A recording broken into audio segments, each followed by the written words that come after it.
y'all, welcome back to Vlogmas Day 10. I hope you guys are enjoying yourself, and if you are, don't forget to hit that thumbs up button and go back to day 1 and watch the whole thing. If you've not caught up, there have been some pretty good videos in there. Also, if you like reseller content, please consider hitting the subscribe button. And today we're going to talk about shoes, which if you know, you know.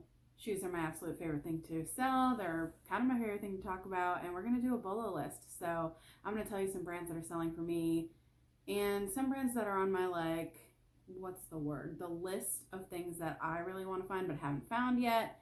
And we're going to talk all things shoes. So if you're interested in that, stay tuned.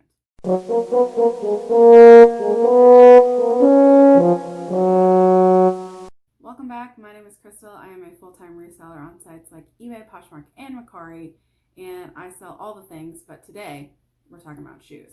So we're going to get right into the Bolo list. I'm going to give you 10 brands that are selling for decent money. I'm going to talk about some style things. So I want to preface by saying just because a brand does well in 1 or 2 styles does not mean that all of the styles in that brand sell well. So please keep that in mind. Make sure that you're running comps on everything. Don't just take my word for it.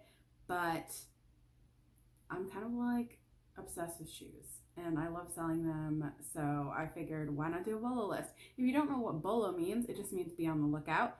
So if you're out there in the thrift store and you find one of these brands, then consider looking it up and see what the comps are saying, and then maybe pick it up and sell it. So we're getting right into it today. I've got my list over here and I'm going to go in order. I wrote it down 1 to 10. And the very last brand that I put on here is a brand that I do have some familiarity with and I've not heard anybody else talk about. So a lot of these brands you're going to hear are going to be brands that other resellers in the community have definitely talked about before, maybe brands you've sold yourself. So it may not be that much of new information for you, but I did want to put on at least one brand that I've not heard anybody else talk about. And so that's going to be the very last one. So if you want to know what that is, stay till the end or fast forward. First brand we're going to talk about is a pretty obvious one, probably one you've sold before or at the very least know about, but it's Doc Marten. I have sold a pair of knee-high Doc Martens, the lace-up ones, the combat boots, for I think $130 one time. So it's definitely a brand that I will pay up for if the style is right. Now I've had another pair of Doc Martens that were more worker boots that sat in my closet forever, and they only ended up selling on an auction for $5.99. So it's definitely all about style, but Doc Martens are having their moment. I mean, I don't feel like they ever didn't have a moment, but they're definitely in season for winter.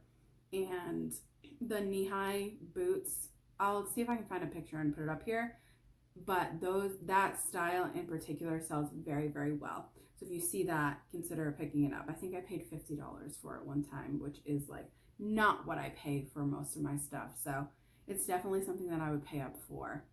And again, that's probably an obvious one. A tip for Doc Marten, a lot of times I've found in the bins in particular, if it doesn't look like a Doc Marten, I've actually sold sneakers that look more like Converses, but they were Doc Marten, and people sometimes pass them over. So look for the yellow stitching around the shoe. That's usually a dead giveaway that it's Doc Marten. It's also a dead giveaway if it's a fake. So look for that and then do your research. And that's going to be kind of the theme of this video. Do your research on all of them, but yeah. Okay, next, I'm going to give you the brand, but I'm going to preface by saying I'm going to talk about one particular part of the brand. So it's going to be Skechers Shape Ups. I don't think all Skechers sell for a ton of money, but the Shape Ups, for whatever reason, do very, very well. If you've been following me for any length of time, you know that I'm like a magnet for Shape Ups. I have picked them up so many times. They consistently sell between $35 to, I think one time, almost $100, depending on the condition, depending on the colorway. They make men, they make women's. And the one big thing that you need to worry about with Skechers Shape Up is the bottom heel is foam, I guess, and that starts to deteriorate pretty quickly. So when you're out in the thrift store, that is the part that you want to put your thumb in and make sure that it's not breaking apart. And I've been doing this particular brand for a long, long time, and recently I had a case opened up because the heel fell off of one of the Skechers Shape Ups that I sent out. So it does happen, but do your best to make sure that they're not damaged in any way, particularly in the heels. But there is a good profit on them, and people, I feel like, leave them behind a lot. Like, I'm always finding them at the thrift store for $5 or $6, which $5 or $6 into $40, $35, $40 is a great profit. So I think just because they're not like trendy and like sometimes they can be ugly, people pass on them. So don't sleep on Skechers shape ups like at all. Or do, if you live around me, do sleep on them because I will continue to pick them up. Okay, next thing, we've talked about this before, is Allbirds.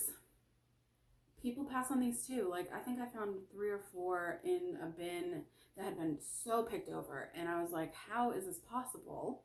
Now, the damage on Allbirds, I found like probably 50% of the time they're damaged. So, but they are washable. So if you find a pair that's not damaged, but it's just like really, really dirty, just throw them through the wash and they come out looking brand new. So Allbirds, I also think that the women's do better than the men's for me. They do have a letter, like 2 letters, I think, on the tongue, and that usually indicates what the style name is. So I bought myself a pair of tree loungers, and I think I paid $45 for them from another reseller in a colorway that I wanted in my size, because obviously I had some, but none of them were my size. So I did buy them, and they're the most comfortable sneakers that I've ever had. They're like my go-to bin sneaker. They're my walking shoe because they're washable. I love that. And a lot of shoes are washable, obviously, but that's like something that they kind of promote when they're talking about Allbirds, is their ability to be washed. So I don't think the wool runners, which are a men's shoe, I think they make them in women's too, but they don't do well for me anyway in men's, and that could just be because the colorway that I have or the sizing that I have or whatever. So just make sure you do your research on that, but definitely worth a look up, because they sell, for me, the women's ones are always selling within 24 to 48 hours for like $45. So if you can get them at a good price, consider picking them up. Next thing I want to talk about is Free People. So Free People is like a brand that I don't pick up unless it is shoes, because I think that I want it, and I'm like, everybody can sell this, and I, for whatever reason, just can't move it. And I know that there are a lot of people in that boat as well. Free People boots, however, in particular, shoes in general, but boots are the big money maker. I've sold a pair of Free People boots for over $100 before. I've had a lot of them in the $80 range, $65 for like booties. So also they do collaborations sometimes. So Free People and Jeffrey Campbell is a good collaboration to look out for, especially in boots. And yeah, so if Free People is a brand that you pass on a lot of times, maybe consider looking them up if you find them in the shoes. Also probably leave the clothing behind, or maybe I'll be like a sucker like I am and pick them up and then just have them sit in my closet for a year and then redonate them. I don't know. That's kind of like the thing I do. But Free People shoes do pretty well. Next, again, a brand you've probably heard of a ton is Frye, Frye. Their Melissa boots do well. Their like riding style higher boots do well. And I've had some sneakers by them that do okay. I think I've sold sneakers, and I have like a pair of mules that are like heavily flawed, but the brand itself has a pretty good following. And the sneakers even, I think I sold for like $40. So it just depends on what you're picking them up for, whether or not it's worth it. But the Melissa boots, depending on condition and color, size, and all of that, can go anywhere from $65 to over $100 for those as well. So that's a brand that I pick up pretty regularly, especially on shoes.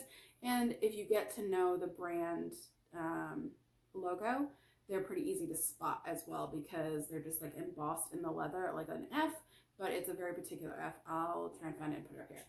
And yeah, so I love selling Frye. Next, okay, this is on my own personal Bolo list. Like, I would love to find these and flip them. I've never found a pair, but they are popular and they do sell for a lot of money. And it is Bedster. I think their boots, again, are probably what brings the most money. And I would assume that boots in general for any brand are what brings more money, because they're more substantial. There's more fabric in them, and people just tend to pay up for winter clothes as opposed to like summer or spring clothes. So anyway, Bedster is on my list. I've never found them, but it's on the list of things that I would love to sell. Next, I think this is a brand that gets overlooked a lot too. I don't hear a lot of people talk about it. I mean, and it's Ariat. A-R-I-A-T? Yeah, that's right. And their cowboy boots do really well. Their work boots, though, do pretty well as well. When I was working, that was a brand that a lot of people in my field preferred. And they are expensive retail. So I think that anyway, like from $50 to $100, you can resell this stuff for. So if you find it, look it up. I've also had really good luck with their clogs, believe it or not. Like clog, mule style clogs. So don't sleep on Ariat as well. And I don't know how to say it. I'm probably saying it wrong. Ariat. I don't know. Anyway, moving on. Next, we're going to talk about one of my favorite brands is Justin Boots. They do, I think, only boots. Because I think it's like Justin Boot Company. I might be wrong. But their cowboy boots do very, very well for me, especially men's. I think I'm selling them in like $45 to $60 range consistently. I even pick them up if they're heavily flawed. They don't sell for as much, but they do still sell. So Justin Boots are, again, I've said this before, but I'll say it again. I used to work with a guy who literally only wears Justin Boots all of the time. He won't wear anything else. It's like a brand loyalty thing, and I think a lot of people are like that. So it does have a following, which anytime a brand has a following, it tends to sell quicker because people are constantly on the lookout for it. So, and also if you have like a pair of shoes or jeans or whatever that you're consistently wearing, you're more likely to buy them online than in the store because you already know what your size is in that particular shoe. You know how it fits. You know whether or not you're going to have to break it in, all of that stuff. So I think Justin falls under that category of people just kind of know what style and what size they are and all of that. So, okay, number 9 is Sperry. And not all Sperry's, but their duck boots. I think they have 3 or 4 different style of duck boots. So the saltwater duck boot is probably the most popular, but I've also sold one that's called the Gosling boot. And then I just recently, when I was doing research for this video, saw another type of duck boot as well. And they're all selling between 60, I think I get 65 across the board for the saltwater boots. And I've only sold the Gosling once, but I also got 65 for them. And I think depending on the condition and the colorway, so there's a pink saltwater boot that I think does pretty well. And you can get up to $100, $120, depending on if you find them like new with box or if you've been gifted them and you're trying to flip them or whatever. I think you can get up to $120 for those as well. So that's definitely something that you should be on the lookout for. I recently picked a pair up at the bins and they had been passed over.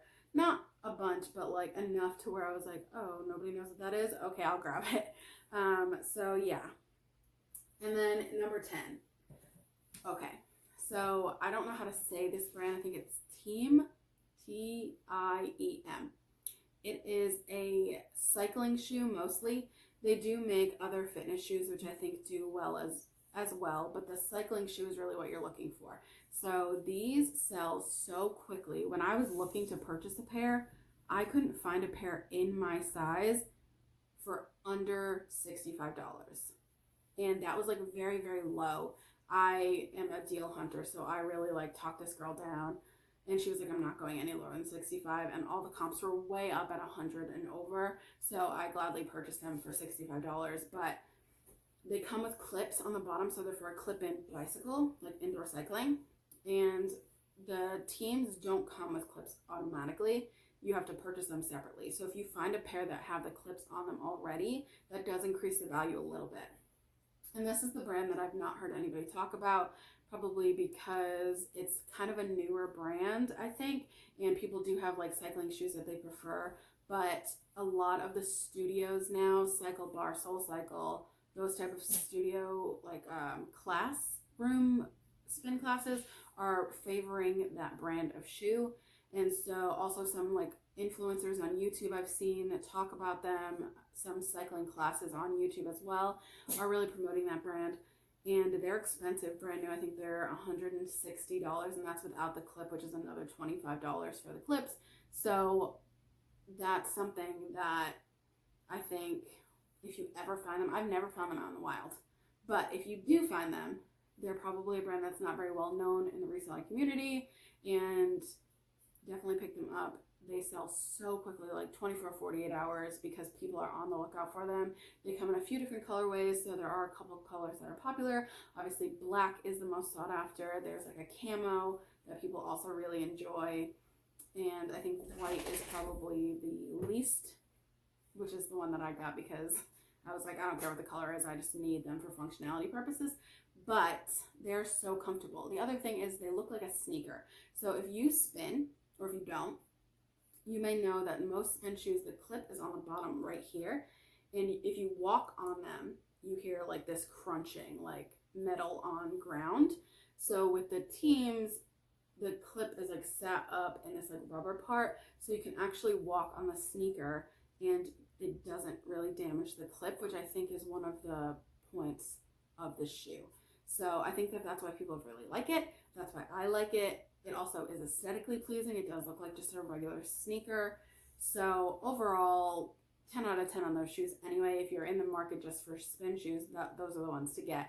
But also, if you see them in the wild, pick them up if they are a good price. Yeah. So that is all I have for you guys today. I hope you learned something. I hope you're out there looking for shoes. If you're a shoe seller, good luck to you. And I will see you guys tomorrow for another Bolo list. And we're going to talk about everything that's not shoes tomorrow. So if you are interested in that, make sure that you come back tomorrow at 7 p.m. Bye, guys.